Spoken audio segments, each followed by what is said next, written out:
I'll give you your ring back and I'll leave.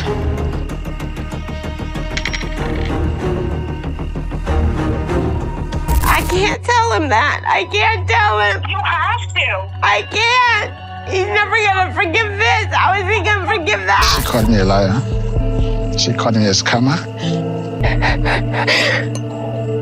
But she's the real scammer. Did Lisa fall for a man she thought would change her life? Or did she step into something far colder while smiling like a bride at the future she thought was finally hers? That is the question hanging over this story. Because what looked like one more intense 90-day fiancé romance started to feel less like love and more like a slow, unsettling shift in power. The worst part is not even the public fallout. It is the possibility that the moments Lisa trusted most are now the very moments she has to replay with fear instead of comfort. When a relationship breaks, that hurts. When the whole meaning of the relationship changes, that is something else. Welcome back, I'm Sabrine Rose, and if you like smart reality TV breakdowns that go past the surface, subscribe now and stay with me, and tell me in the comments one thing. When money enters a love story this early, do you see practical planning or the first red flag? From the outside, Lisa and Daniel have the kind of relationship this franchise loves to sell. Long-distance intensity, big promises, emotional calls, family talk, marriage talk. The whole image of two people trying to cross borders for love. Daniel came across as warm, attentive, and serious about building a future. Lisa looked deeply invested, not only emotionally, but in the idea that this man saw her clearly and wanted something real. That is why the story hit so hard for viewers. This was not framed like chaos from day one. It looked like commitment. But once you step back, one detail starts to sit wrong. The romance moved fast. And the future talk moved even faster. Yet mixed into all that affection was another pattern that kept returning a little too often, a little too early, and it had nothing to do with chemistry and everything to do with money. Daniel only works as the center of this story if you first understand why Lisa believed him. Because people do not usually risk this much for someone who feels obviously wrong from the start. He came across like a man who knew how to create emotional This is an abomination. safety. Because of this your problem, the marriage will be over. I can't breathe. He was affectionate, steady, future-focused, and calm in the ways that matter when someone is trying to believe in long-distance love. He was not selling chaos. He was selling certainty. Marriage came up early, family came up naturally, and the picture he seemed to offer was simple and powerful. You are not chasing me for attention. You are building a life with me.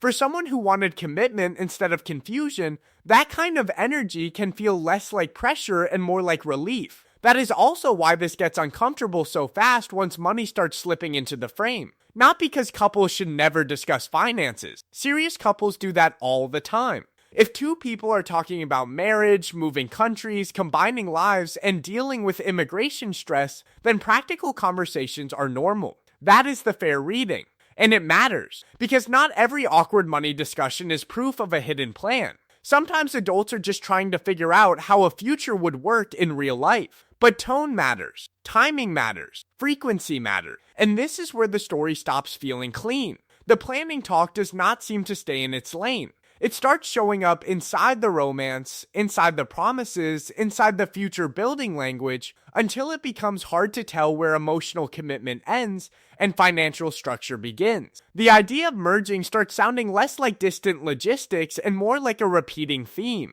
Resources, stability, ownership, shared plans, joint future. Those words can sound loving, or they can sound strategic depending on how often they arrive and who keeps steering the conversation there. And then there's the family angle. Because once Daniel stops looking like one man in love and starts looking like part of a wider circle of influence, the whole thing gets harder to read the same way. Especially when his uncle begins to feel less like background and more like the person, quietly changing the shape of the story.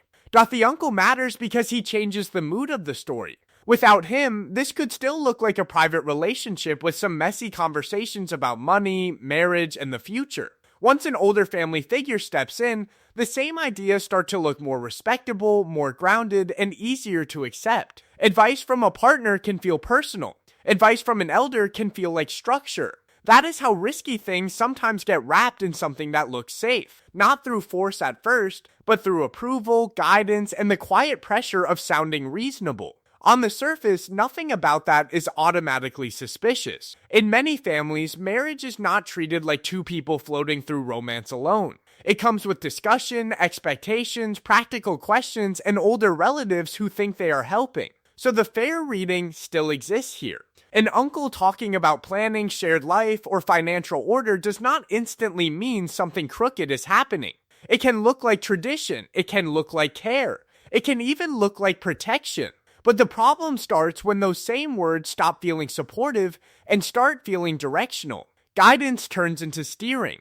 Advice starts sounding like a script. Practical planning starts circling the same pressure points. Shared resources, joint ownership, the need to move things quickly, the need to get documents sorted, the need to think like a married couple before trust has even fully settled.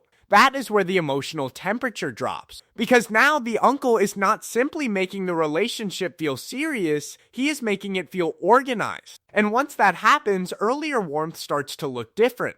The family welcome does not only feel warm anymore, it starts to feel useful. The future talk does not only sound romantic anymore, it starts to sound like setup. That does not prove intent on its own, but it changes the way the whole relationship reads. Lisa is no longer sitting inside a love story that feels simple. She is starting to sense that the same voices that once made her feel included might also be shaping a future she does not fully control, and that is where trust starts slipping into quiet concern. This is the point where the story stops feeling smooth and starts feeling off in ways that are hard to explain in one big dramatic moment.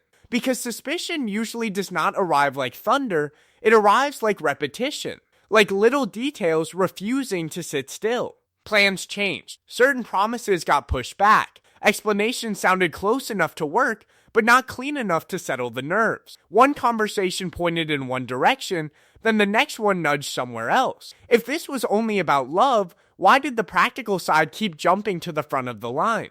If this was only about building a future, why did the future keep sounding more organized on paper than it did emotionally?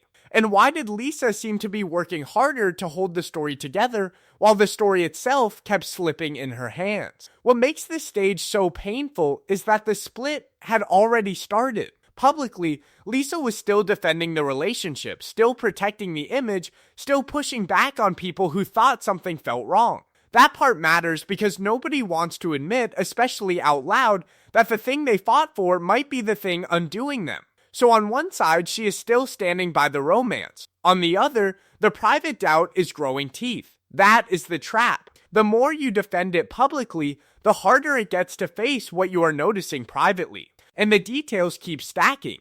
Timing feels odd. Money talk returns, ownership talk returns, planning talk returns. Not once, not casually, repeatedly. Enough to turn background noise into a pattern. Enough to make every new explanation sound less comforting and more rehearsed. At first, those conversations could still be read as clumsy adult planning. Now they start reading like something else. Not proof yet, not certainty, but pressure. Then come the private conversations, the kind that make everything colder, because once Lisa starts feeling like the real movement is happening off to the side, outside the romantic script being shown to her, the relationship no longer feels like a love story under stress. It starts to feel like paperwork dressed up as intimacy. By this stage, Lisa is no longer standing inside the relationship the same way. She is still emotionally attached, still trying to hold together the version of the story she wanted to believe, but something inside her has already shifted from trust to checking, from listening to noticing, from hoping to verifying. That change is brutal. Because once a person starts quietly collecting pieces instead of simply receiving affection, the relationship has already lost its innocence. She is not only worried about money at this point. The deeper panic sits somewhere more personal. If she missed the signs, if she explained away the pressure, if she kept defending something that was turning against her, then the damage is not only external. It reaches into judgment, memory, self-respect. That is why this part of the story feels so tense. The alleged messages, the reported planning talk, the claimed financial proposals, all of that matters. But the bigger shift is psychological. Every new detail forces Lisa to revisit an older moment and ask a cruel question. Was I being loved, or was I being managed? That question messes with a person far more than numbers ever do. Losing money hurts. Losing faith in your own read on people cuts deeper because it follows you into every future relationship. So the mood here is not clean anger yet. It is humiliation mixed with adrenaline. She is embarrassed that the image she defended might have been built on something rotten, and at the same time, she is running on the kind of nervous energy that hits when fear turns into focus. That is when people stop waiting for reassurance and start looking for receipts. Dates matter now. Messages matter now.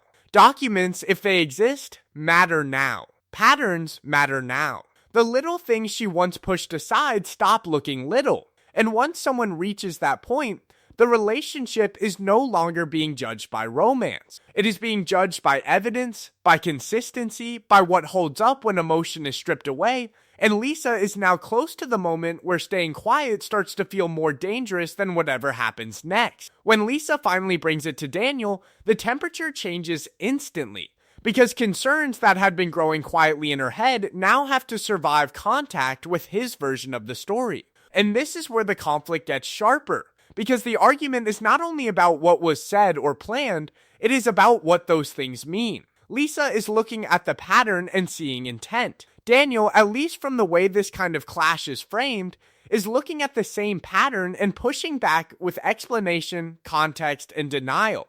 That makes the moment hit harder than a simple fight, because two people are no longer sharing one reality. From Lisa's side, the issue is accumulation. Too many repeated conversations, too much focus on practical merging, too many details landing in ways that no longer feel innocent. From the other side, those same details can be framed as normal future planning, clumsy communication, or cultural expectation. That is why this confrontation works. One person hears strategy, the other hears misunderstanding. One person sees pressure building around access and control, the other sees a relationship being judged through fear. Then the uncle comes back into focus, and that is where the argument stops feeling like a disagreement between two partners and starts feeling bigger. Because once family advice becomes part of the defense, the whole issue shifts again. Now the same behavior can be described as guidance, custom, practical family thinking. Or it can be read as coordinated influence dressed up in respectable language. Care and control start sounding dangerously similar. That is what makes this the point of no return. Not because one dramatic sentence settles everything, but because Lisa is no longer arguing inside the old frame of romance, patience, and private repair. Once she starts treating the situation as something that needs to be judged beyond his explanations, the relationship stops being a troubled love story and becomes a matter she no longer feels safe handling behind closed doors. The moment Lisa moves from confrontation to complaint, the whole story changes shape. Up to that point, people can still argue over tone, intent, and whether the relationship is breaking down from fear, miscommunication, or something darker. Once formal action enters, the romance loses control of its own narrative. Now the focus shifts to records, reported claims, dates, messages, devices, financial details, and whatever timeline holds together under pressure. What used to live in private emotion now has to survive institutional scrutiny, and that is a brutal transition for any relationship, especially one that was already cracking under doubt. This is also where the story stops belonging only to Lisa and Daniel. The second institutions get involved, the public starts reading everything differently. Viewers are no longer watching a troubled couple. They are watching a dispute with consequences. People start sorting themselves into camps almost immediately. Some see Lisa as a woman who caught something early enough to protect herself and had the nerve to act. Others see a situation that got escalated, reframed, or judged too harshly. Then come the louder outside takes. The people turning a messy human story into culture war nonsense. The people flattening everything into hero versus villain because subtlety apparently gives them hives. And that public split matters because it adds a second pressure layer on top of the first one. Lisa is not only dealing with fear, evidence, and fallout anymore. She is dealing with spectators. Every claim gets debated. Every reaction gets interpreted. Every silence gets filled by someone else's certainty. That kind of attention can make a person look supported from the outside while feeling completely exposed on the inside. Because public visibility is not the same thing as private peace. And once your pain becomes a spectacle, the noise around it rarely makes you feel safer.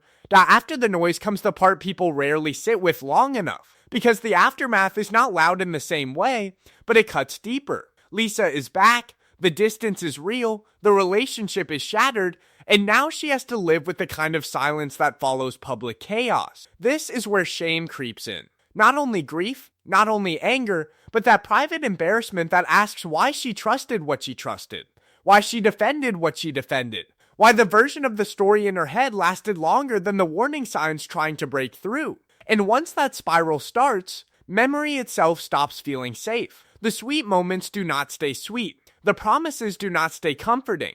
Everything gets dragged back into review and held under a harsher light. That is the cruelest part. She is not only replaying events, she is replaying herself inside those events. What she said, what she ignored, what she excused, what she thought was love. A breakup hurts. A collapse in your own read on reality hurts more. Because now every soft memory starts looking like possible evidence, and every affectionate gesture starts carrying a second meaning she never wanted to consider in the first place. And this is where the story gets bigger than one couple. Because ask yourself what hits harder. Losing money or realizing the affection attached to the money might have been part of the mechanism all along. One loss is financial. The other gets into identity, judgment, trust, and the future. One can be counted. The other follows you into the next relationship and sits quietly in the room every time somebody sounds too perfect too fast. That is why stories like this keep landing so hard in this franchise. International romance already comes with distance, paperwork, unequal risk, family pressure,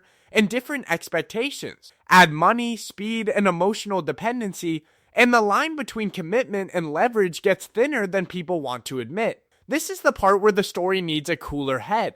Because outrage is easy and clean judgment is harder. Not every conversation about money is a red flag. Adults who are talking about marriage, relocation, visas, family roles, and shared responsibilities are going to talk about finances. That alone proves nothing. The same goes for relatives getting involved. In plenty of families, elders do step in, give advice, ask practical questions, and treat marriage like a shared family matter instead of a private romance bubble. So the lazy reading does not work. Money is not guilt. Family is not conspiracy. But patterns matter more than single moments. Timing matters. Repetition matters. Pressure matters. If practical talk keeps arriving before trust feels settled, if ownership starts showing up inside affection instead of after stability, if guidance begins to sound like direction, then people are right to get uneasy. That is where behavior starts telling a harder story than anybody's excuses. You do not need a cartoon villain to sense that something feels off. Sometimes all you need is a pattern that keeps leaning in the same direction. That is also why this story holds attention. It is not built on one explosive reveal alone. It is built on a chain of moments that look ordinary by themselves and troubling when placed side by side. That is a more mature way to read reality TV. Not who yelled louder, not who cried first, who kept pushing the structure of the relationship toward what and when. And once you see it that way, the hardest truth lands fast. The legal side might stay disputed for a long time. People will argue over intent, context, fairness, and framing. But the emotional ending does not need a final ruling. Because once Lisa started looking at love like possible evidence instead of safety, the relationship was already over in the one place that mattered most. So, did Lisa fall for a man, or did she walk into something darker while calling it love? Emotionally, the answer sits somewhere crueler than a clean yes or no. The relationship broke the moment trust and safety stopped living in the same room. Once that happened, every promise lost its shelter, every future plan lost its warmth, and every affectionate memory had to compete with doubt. That is the real collapse. Not the public scandal, not the online noise, not even the legal fallout. The true ending happened when Lisa could no longer feel protected by the person she had been preparing to build a life with. That is why her arc hit so hard. She started as a believer. She looked at intensity and saw commitment. She looked at certainty and saw a future. By the end, she is not standing there as the same woman hoping love will explain everything away. She is standing there as someone forced to survive the kind of lesson people never want to learn in public. Daniel also changes in the eyes of the audience. He begins as the romantic center of the story, calm, attentive, reassuring. He ends as something far more unstable. Not a neat villain in a cheap cartoon, but a disputed threat whose every earlier gesture now carries a second reading.